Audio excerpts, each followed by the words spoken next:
Your eyes aren't even open yet, but your hand is already moving. The screen glows, and somehow you're holding it. You didn't decide to. We touch our phones over 2,000 times a day. So who's really in control here? We tell ourselves it's just one quick look. But 20 minutes later we're still scrolling, and we can't even remember why we picked it up. So here's the real question. Why is this little glass rectangle so impossible to put down? First, let's be clear. This isn't about willpower. You're not weak, and you're not lazy.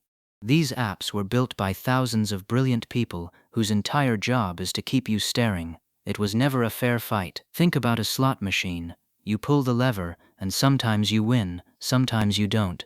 That uncertainty is what hooks you. Now look at your phone. Every time you open an app, you're pulling a lever, hoping for something good. Here's the first secret. Your brain runs on dopamine, and it loves surprises. A reward you can predict is boring. A reward you might get is electric. Apps feed you unpredictable rewards on purpose, and you keep coming back for the maybe. Ever notice how you swipe down to refresh your feed? That motion is no accident. It's the exact gesture of pulling a slot machine handle. Maybe nothing, maybe something amazing. Pull, pull, pull. You're playing a game you never agreed to join, and the genius is in that word, maybe. If every refresh gave you gold, you'd get bored. If it never did, you'd quit. So they keep it random, a jackpot just often enough to keep your thumb moving forever. Second secret, there's no bottom. Old websites had pages, and pages had ends. A finish line told your brain you were done. Infinite scroll erased that line. The feed never stops, so you never get the natural signal to stop. And just when one video ends, the next one starts on its own.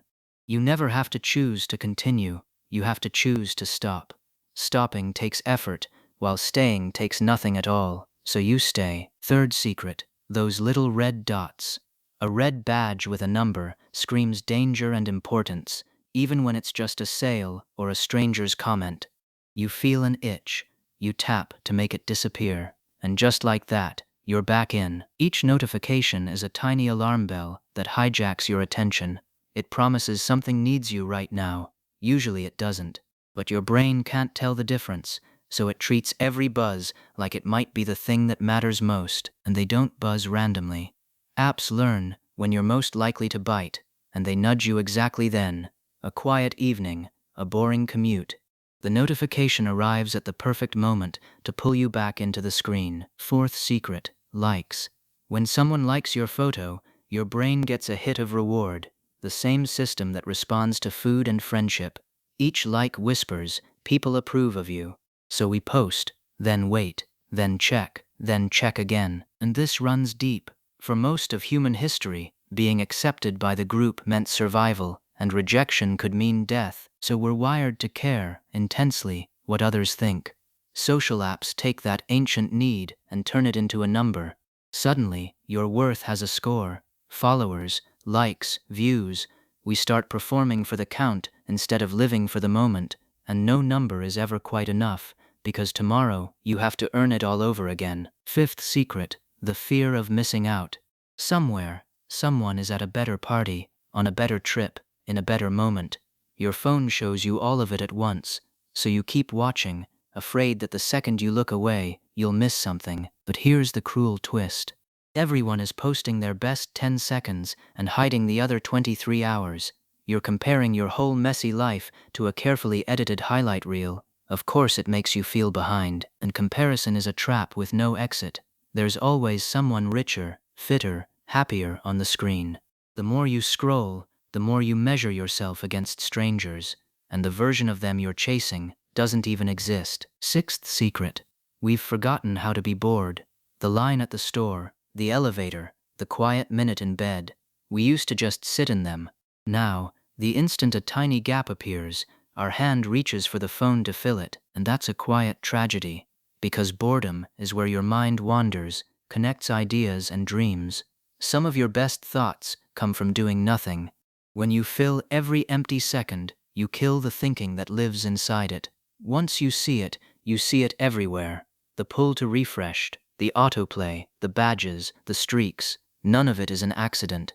Every detail is tuned, tested, and optimized for one thing: one more minute of your attention. Seventh secret: the habit loop.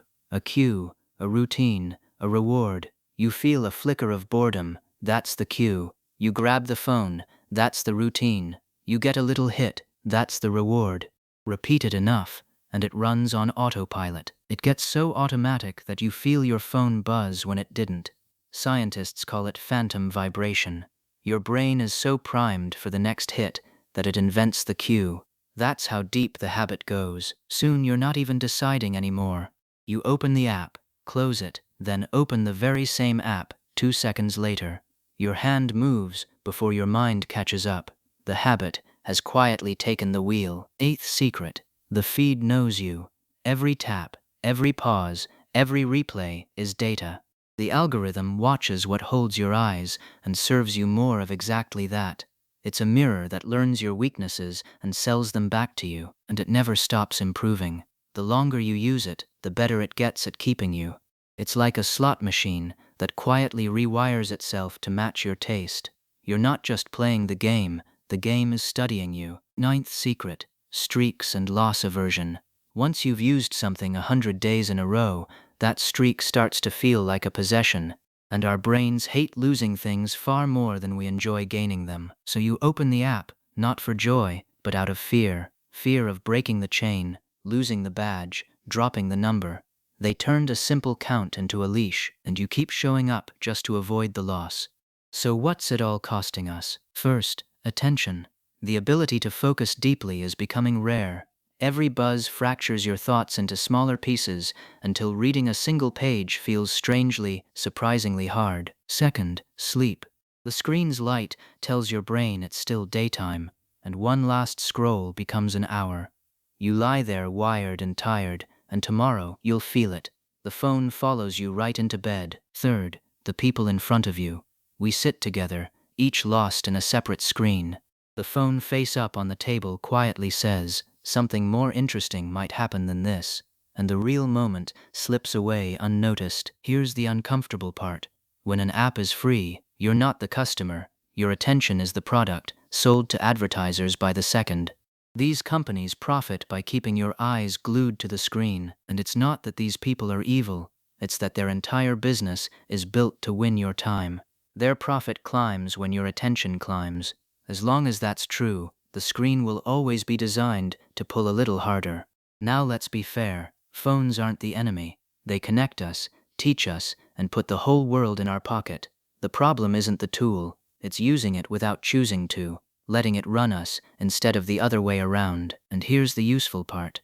You don't control how these apps are built, but you do control how you set them up and when you reach for them. That small space between the urge and the tap is where your power lives. So the trick isn't more willpower, it's friction.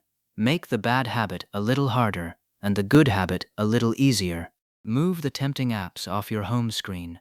Leave the phone in another room. Small barriers, big difference. Try a few simple things. Turn off notifications you never asked for. Set your screen to grayscale so it stops looking like candy. Charge your phone outside the bedroom. None of these need superhuman discipline. They just tilt the odds back to you. But removing isn't enough. Your brain still wants the reward. So give it a better one. A walk, a book, a real conversation, a hobby that pays you back. Don't just take the phone away. Replace what it was giving you. You don't need to quit cold turkey. Pick one change tonight. Just one. Maybe the phone charges in another room. Notice the urge to grab it and let it pass. That single pause is the whole game, repeated. Here's the truth. Your phone isn't evil, and you're not broken. It's a powerful tool designed to capture you. The goal isn't to throw it away. It's to use it on purpose, instead of being used. So tonight, put it down first, and just notice how that feels.